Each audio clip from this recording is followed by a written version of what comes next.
Let's start with Game 4 of the NBA Finals. Hell of a game last night. Great game last night. Phoenix had every chance to win that game, return home up 3-1, and then choke Milwaukee out, except Milwaukee battled its ass off and was going to make sure that did not happen.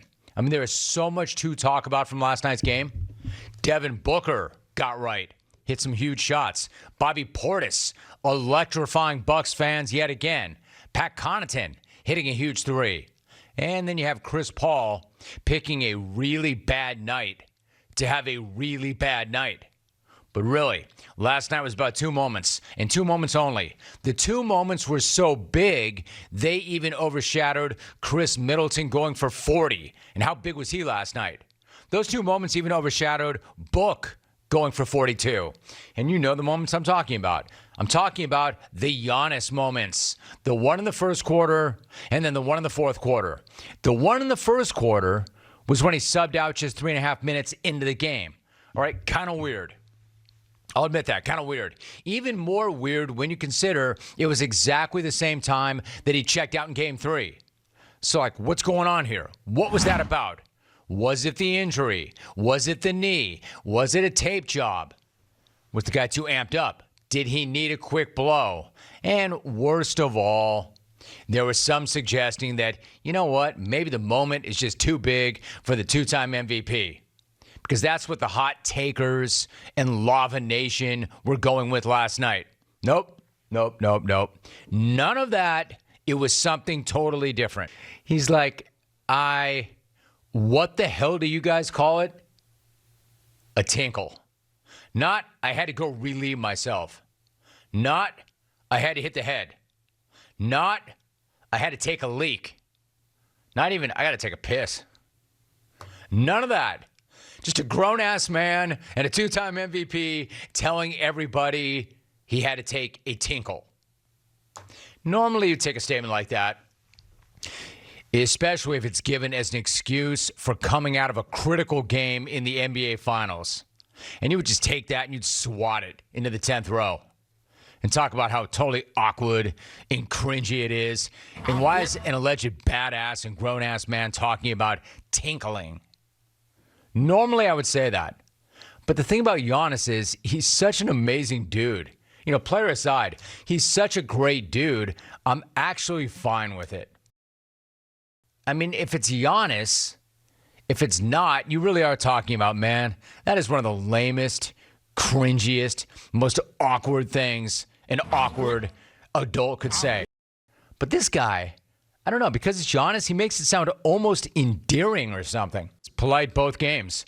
Hey, look, I can't lie. I'd rather he said I had to take a leak. But I'm not that put off that he had to take a tinkle. Now we can get away from all that bull crap about how maybe the moment is too big for this guy, because that's not straight fire. That's just straight garbage. And then, of course, you've got the other moment from last night. The other moment that mattered is this. I don't really need to even introduce it. I don't need to describe it. I don't need to set the context for it. You already know where I'm going with this. If you saw that game, you know what I'm talking about. And if you know, you know. Like, I fancy myself a pretty good wordsmith. I feel pretty good about my vocabulary. But even I'm having a hard time trying to find the best word to describe that play, that block. Giannis was able to recover and make that block in that moment on that stage. You know, like words like stunning, astonishing, astounding, incredible, epic, phenomenal, badass, tinkle. They don't even do it justice, right? As many times as I've watched that replay, it's still not enough. Give me the slow-mo. Give me the phantom cam. Let me even see that in 8K. Or give me still versions, still photos. Because every single version is better and more insane than the last. And I mean, an absolutely incredible play. Let's start with the time in the game. The Bucks are up 2, 75 seconds left.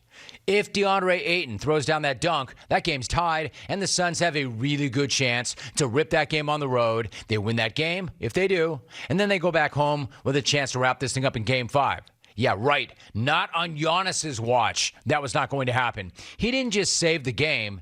He kept their season alive. He made one of the most amazing plays in postseason history. Not hyperbole either. I'm not embellishing that. That was one of the great all-time plays in postseason history. One of the most important plays in the history of that franchise. Now, depending on how this now best-of-3 series plays out, that is some legacy bleep right there for Giannis. If they're ultimately fitted for rings, that play, as much as any other, is going to be the reason regardless of what happens going forward. So, that's the zoomed-out look at that block. But if you zoom in on the actual play itself, it becomes even more incredible. For instance, he's stepping up to stop Devin Booker's drive and to force the pass. When the ball leaves Booker's hands, Giannis is beaten. He knew it. I thought that I was going to get dunked on, to be honest with you. And the guy's right. Because nearly every person who's ever put on basketball shoes gets dunked on in that moment. And it goes horribly. They take a step, and then they turn just in time to see Ayton elevating past and over them and throwing it down. Except Giannis. Not last night. This guy recovers and not only was able to contest the shot, because just contesting it would have been an amazing moment, but he made the play. Like, if you foul him, that's understandable. You can't give up a dunk, a free dunk in the final 2 minutes of a finals game, but Giannis didn't foul him. DeAndre Ayton catches the lob around the top of the box on the glass, and Giannis still managed to block that dunk perfectly. He's the defensive player of the year. Not because he's a lockdown, one-on-one defender on the perimeter, but because he can do things like that. And the list of guys that can do things like that right now is really, really short. The skill, the body control, the intelligence, the basketball IQ, all of it. IQ, perform. Oh, and he's doing it after playing more than 40 minutes. And let me remind you all, he's doing it on a jacked up leg. So how the hell is that even possible? How is any of this possible? I still can't make sense of it. I can't get my head wrapped around how this guy is doing things like that after he put that knee on backwards only a few weeks back. The mental, the physical toughness this guy's shown since that knee injury really is unreal. So, is his game perfect? No, it's not. But in the last 3 games of the series, this guy's been an absolute force. And it's been a pretty amazing thing to witness.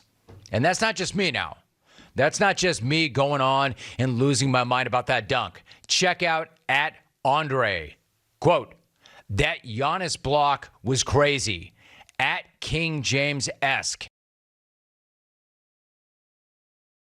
Thumb that out. Andre Iguodala, if you need him. And to me, that's one of the cooler tweets you'll ever see because he was on the wrong end of that other famous block in finals history, the LeBron chase down block.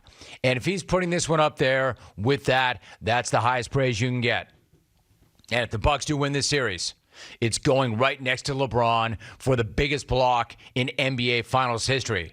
Pat Connaughton said that he was so shocked he forgot to even play for a moment.